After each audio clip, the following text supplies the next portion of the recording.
เมื่อบัดนี้หวนคิดน้ำเมื่อขังเขาอดีตแต่หลายปีพุ่นแล้วสมัยมีแต่ทางเกียนไล่งัวเด้อไปเลี้ยง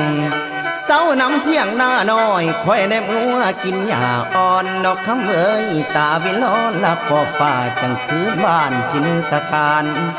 ชีวิตแบบบ้านกินอยู่ตามภาษาพุ่นแล้วลูกสาวนาคือสองเฮาแต่บ่เฮาดอกเด้อทานความสำราญนั้นหาได้ไปบ่ไกลแถวนิ่งทงมีอานงแนบทางกระสุกแล้วละสนใจกิจวัตรสองน้องอายพากันไล่ดอกหัวฝูงพุ่นแล้วจูงแขนแฟนคนงามย่างตามงัวไปเลี้ยง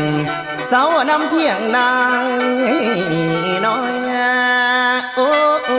โอ้โอ้โอ้โอ้โอ้โอ้โอ้โอ้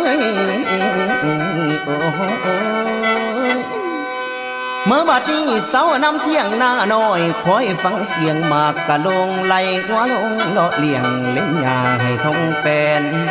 ความสัมพันธ์เขาเน้นแฟนบอกเคยแลนหนีปัญหาคุณแล้วคอยปรึกษาบ่มีบังเล่าให้ฟังจนเบิดเที่ยง